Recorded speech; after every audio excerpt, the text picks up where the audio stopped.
Warren Buffett is not only among the world's wealthiest people, he is also likely the billionaire with the lowest expenses, and he has generally always been this way. Normally, he spends $3.17 on McDonald's for breakfast. He will select the less expensive choice if the market is weak. He still resides in the same old home that he bought more than 60 years ago for just $31,500. However, at the same time, the corporation owned by Warren Buffett paid $6.7 million on a private jet in 1989. He invested in a Dale Carnegie speaking course in 1952, which proved to be fairly costly in terms of opportunity cost, but we'll get to that in a moment. Buffett also spent 6% of his net worth at the time on a wedding ring in 1952. Even so, he refers to the wedding ring as his greatest investment to date. Despite the fact that Charlie Munger once referred to the jet plane as the indefensible. Whatever the case, it is obvious that the Oracle of Omaha believes that an investor must occasionally be willing to pay up, even outside of the stock market. Therefore, it begs the question of how thrifty an investor should be. Let's start by talking about why being thrifty is crucial for investors. According to Warren Buffett, investment is as follows. Investing is giving up consumption now to enable consumption of more at a later time. Buffett has always believed that every dollar today may become worth $10 tomorrow since he saw the benefits of compounding early on. What do you suppose the price of the Dale Carnegie course, which he purchased at the age of 22, would be now, given the stock market returns that Buffett has experienced over the years?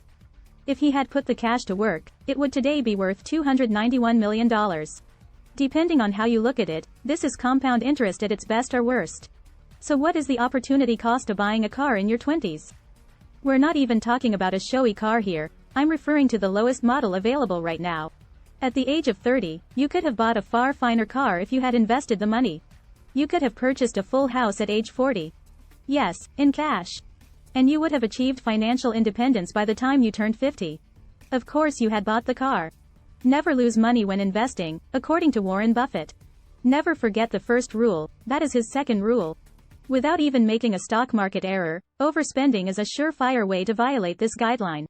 Additionally, it is a certain technique to put off the day when you will achieve financial independence. Compound interest and its marvels are the main causes of why being slightly thrifty is a smart idea. The majority of investors are aware of this, therefore boasting about having a high savings rate is almost acceptable in our circles. But how thrifty ought to be an investor? What is a prudent savings rate? 10% of your earnings, 30%? More? Obviously, this boils down to individual preferences, but allow me to assist you in analyzing your own circumstance by providing you with a few general guidelines from Warren Buffett. Every money you save before you leave home and establish a family is probably worth $10 later on just because you can save it, or any dollar is probably worth $10 later on. Saving time is limited. The first generalization, which was alluded to before, is that there is a greater financial incentive to be thrifty while you are younger. Warren Buffett's early start is one of the main factors contributing to his wealth as an investor. He made and saved a ton of money by the time he was just 11 years old, when he purchased his first stock. Although yesterday was definitely the greatest day to begin, today is still a good day, so try not to become discouraged. Second, the importance you place on a particular pastime is a matter of personal preference. In the video's introduction, it was revealed that Buffett spent 6% of his net worth in 1952 on a wedding band, calling it the finest investment of his life. And you were aware of the several wise investments this man has made. Furthermore, Buffett would never advise being defensive or conservative while making purchases that are anticipated to yield a higher return for you in the future. Like he did when, had he invested the money, he would have spent $291 million today instead of spending 1% of his net worth on a Dale Carnegie speaking course back in 1952. Today, it might be hard to comprehend, but Warren Buffett once experienced severe stage fright. He opted to pay up to aid him in maturing as a person after realizing that this would put him back significantly in his pursuit of riches.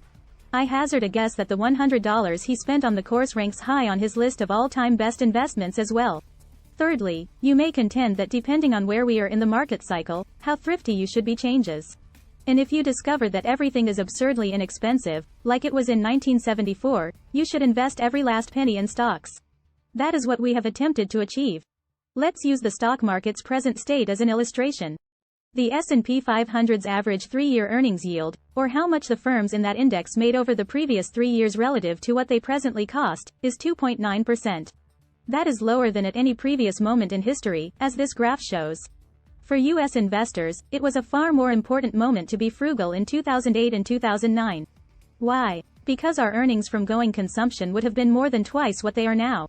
Yes, it is really somewhat more justifiable, I mean, less unreasonable, than it has ever been to go out and spend on a Lamborghini right now because of how expensive the stock market is at the moment. However, that is not financial advice, and you must not disregard rules 1 and 2. Everything I desire in life is mine. It's quite easy to do. There are certain things that money cannot buy, yet if there was anything I could purchase with my money this afternoon, I would. If I may make a wild guess. I believe Buffett's ability to maintain his modest lifestyle while having such large quantities of money today, consists of 2 items. He doesn't get his sense of value from engaging in an expensive hobby or in any other activity that costs money. Reaching financial freedom will be considerably simpler for you if you can successfully combine the 2 for yourself. $1 now is worth a lot of money in a few years for us as investors, therefore save more while you're still young and finding outstanding stock market investments. Some non-market tasks, meanwhile, are too vital to take shortcuts with.